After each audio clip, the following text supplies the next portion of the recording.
So today I'm going to be telling a story, and I hope that some of you will find it a little interesting. And I figured while I tell this story, I could have a bit of a look through this recipe magazine. It's a newer edition from Giant. It's called Savory, and it has lots of fall favorites. So there's lots of recipes for Halloween and Thanksgiving, and just kind of basic fall favorites and comfort foods, things like that. Okay?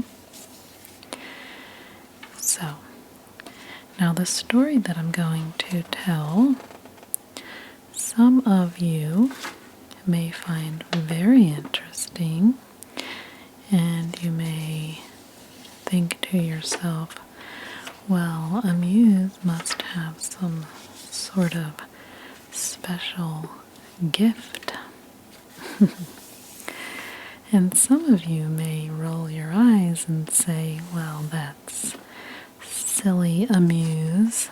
There's a perfectly practical and reasonable explanation for what happened. And either way,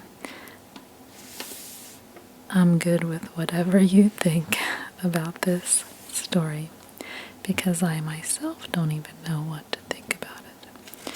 So anyway, let me get started. So this story takes place over this past summer. And some of you may have seen a short video that I had posted. I had gone on a trip to Cabo in Mexico. And if you don't know, Cabo is way down south on the very southern tip of the peninsula to the west coast of the mainland Mexico. So it is sort of directly underneath California in the United States. But anyway, it's all the way down at the bottom. And we were there maybe for a few days visiting and vacationing.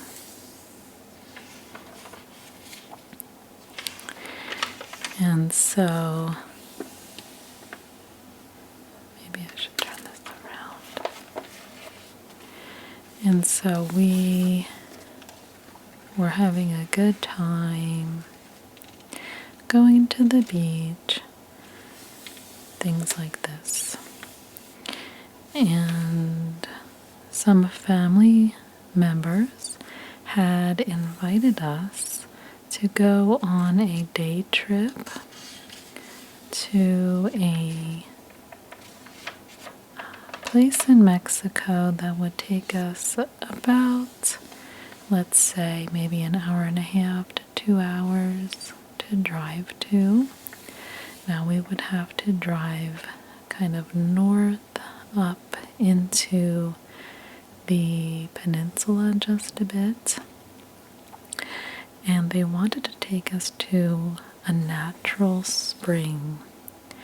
So I really don't remember the name of the place that we were at or the city that it was in, but it's a natural spring, and it's kind of in a location that I don't believe is a very popular tourist attraction.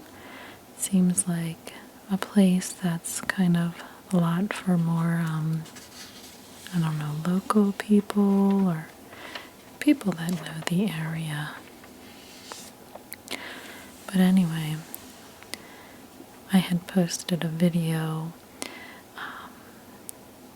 just a short one, because when we were driving there, now we were driving, it was me and my husband and my 2 kids and another family member. We were all driving in one car together. I was sitting in the front and my husband was driving, and the other 3 people were sitting in the back. And so we were actually following the other family members, which happened to be an aunt, an uncle, and their son, who is a cousin of ours, his wife, and their 2 small kids. They were in the car in front of us. Now their kids were pretty little. I would say maybe around 3 and 2 almost, 1 or 2, somewhere around there, like sort of toddler age kids. And we were following them for the whole ride because they are the ones that invited us to this place because they had been there before and they really liked it. So it was a really nice place. You could go in and just kind of swim in the natural spring water.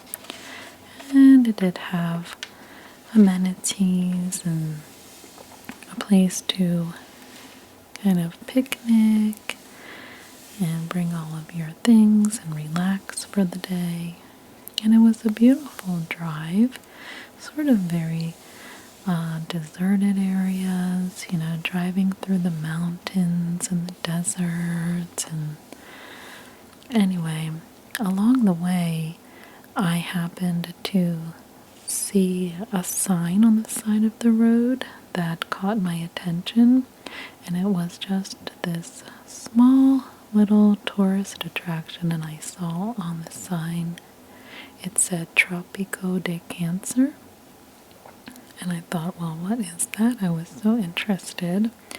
So I looked it up, and as you may have seen in the video, it was a spot on in the land where the Tropic of Cancer, the line that, well, the imaginary line, but the location where that line crosses the earth.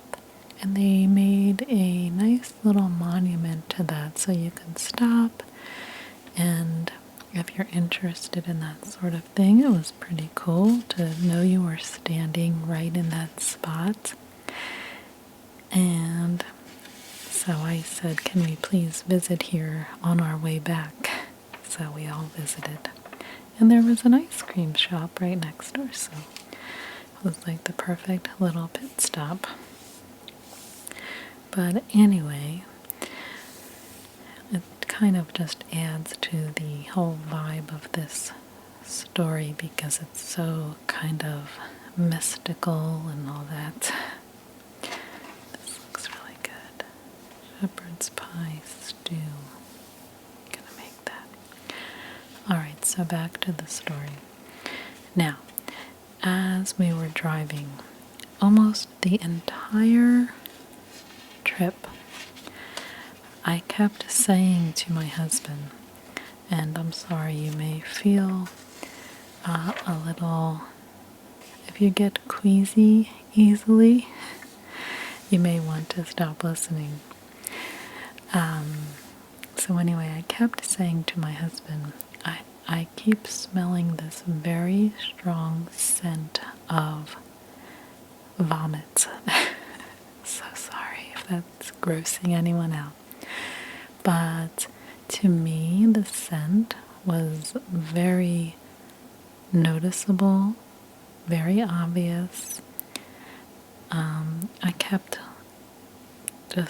I couldn't get rid of that smell. And And I kept, for the whole ride, I was trying to search through the car because it was really sort of making me crazy.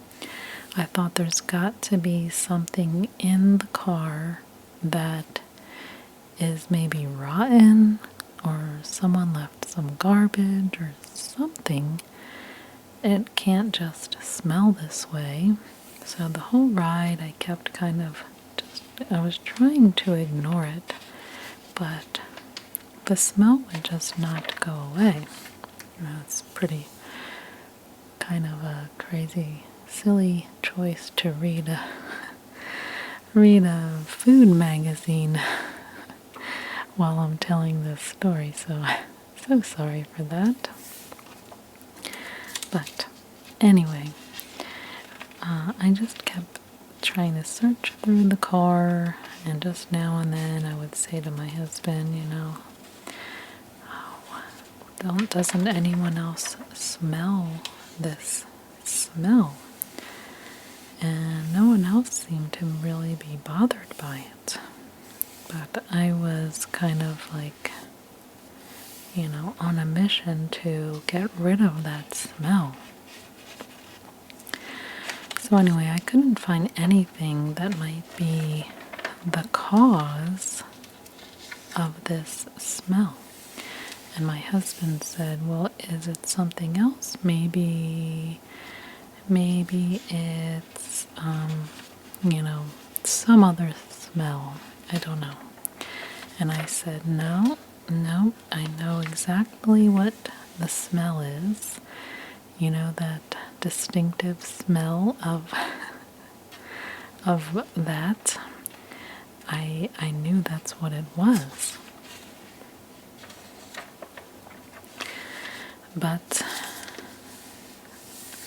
I could not figure out where it was coming from. So anyway, we kept on driving. And these look really good. Thanksgiving leftover hand pies. See, I don't get queasy in my stomach very easily. That's why I can handle this story. I'm sorry if any of you are not enjoying it. I'll tell a nicer story next time. But anyway, after some time, the family that we were following behind, they called my husband on his cell phone and said, hey, we're going to be pulling over up here. We need to stop the car for a few minutes. And we said, okay, well, and we followed along. And they found a spot to pull over. And we all got out of the cars and started to stretch. And my husband got out and went over and talked to his cousin. And when he came back over to the car, my husband said they had to pull over because one of the babies got sick and threw up all over in the car. So we had to get out and clean it all up.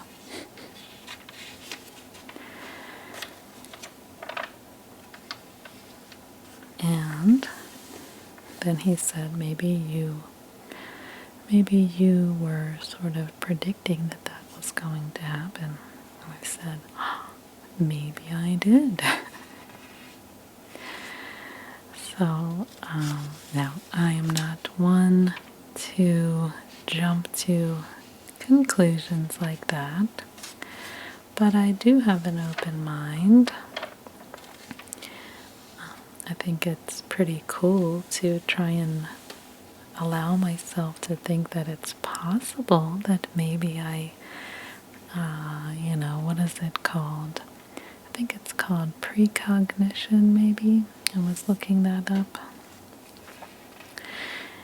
And I have had things like that happen to me in the past. Nothing serious, nothing important, just kind of little things where I kind of knew something before I knew it, if that makes sense. It's not the first time that that has happened to me. Now, that was probably, it could have been a complete coincidence, of course, I know that. But I guess if I could, associate that incident with some of the other things that have happened in the past. I'm not going to go over all of those right now, but some pretty kind of strange things have happened, and it just kind of adds to all of those things. So anyway, if you believe in that sort of thing, that may be a pretty cool story to you. But if not, it's just a gross story, I guess. Either way,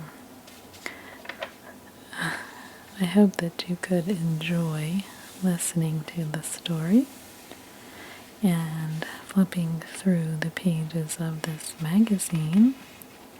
I hope none of you feel sick now, sick to your stomachs. I probably should have put a warning in the beginning of the video. But either way,